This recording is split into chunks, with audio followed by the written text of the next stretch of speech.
I'll tell you what it is that you need to do to be successful. Some of these things aren't so malleable, but others are things that you can work on. Well, IQ, well, that's a rough one because there's no evidence, as far as I can tell, that you can do a damn thing about your IQ.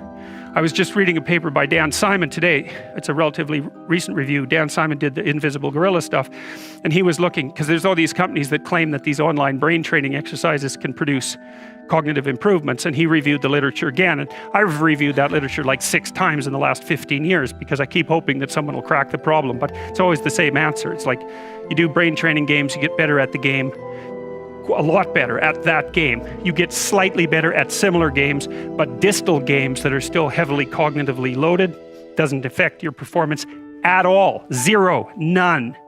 So the issue of how to raise IQ, man, that's a killer. No one knows how to do it. I can tell you how to stop your IQ from decreasing as you get older. That's not so bad because it does that. Fluid IQ decreases from the time you're 20 and pretty rapidly.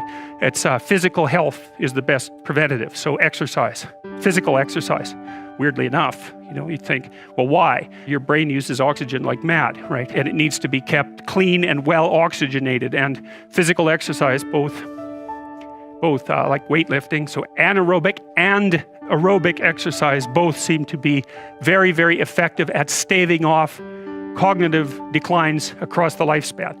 So that's a really useful thing to know because that's the only thing we know that does that. So then the next best predictor of lifetime success is conscientiousness.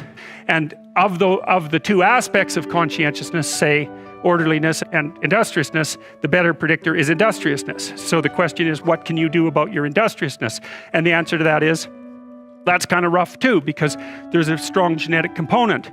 But you can work on micro habits with regards to your conscientiousness. And I think the best micro habits, this is partly to do with this future authoring program processes, I think the best thing you can do with regards to your conscientiousness is to set up some aims for yourself, goals that you actually value.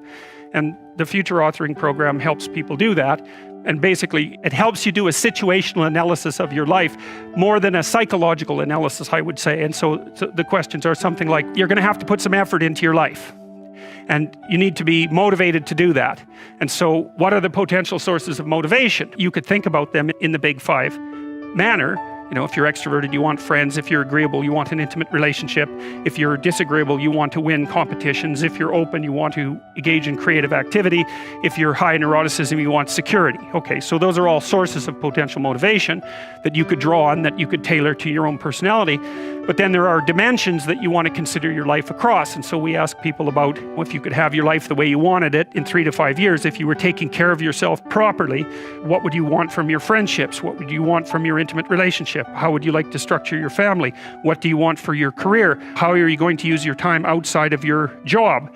And how are you going to regulate your mental and physical health, and maybe also your drug and alcohol use? Because that's a good place to auger down, because alcoholism, for example, wipes out 5 to 10% of people. So you want to keep that under control. You develop a vision of what you would like your life to be, and that associates, well, once the goal is established, and then you break down the goal into micro processes that you can implement. The micro processes become rewarding in proportion in relation to their causal association with the goal. And that tangles in your incentive reward system. And that's the thing that keeps you moving forward. And the way it works is that it works better if it produces positive emotion when it can see you moving towards a valued goal.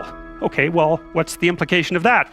Better have a valued goal, because otherwise you can't get any positive motivation working out. And so the more valuable the goal, in principle, the more the micro processes associated with that goal start to take on a positive charge.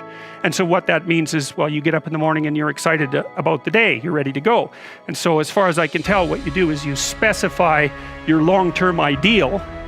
Maybe you also specify a place you want to stay the hell away from so that you're terrified to fail as well as excited about succeeding, because that's also useful. You specify your goal. You do that in some sense as a unique individual. You want to specify goals that make you say, oh, if that could happen as a consequence of my efforts, it would clearly be worthwhile. Because the question always is, why do something? Because doing nothing is easy. You just sit there and you don't do anything. That's real easy.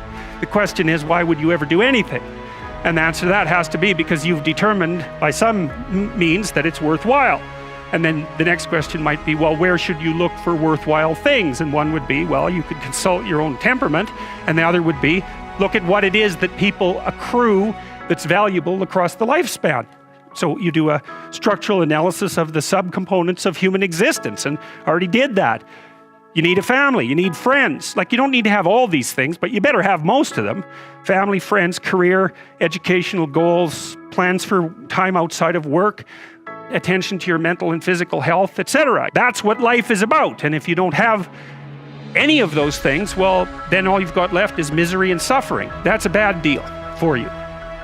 But once you set up that goal structure, let's say, and that's really, in many ways, it's trying to figure out who it is that you're trying to be, and you aim at that, and then you use everything you learn as a means of building that person that you want to be. And I really mean want to be. I don't mean should be.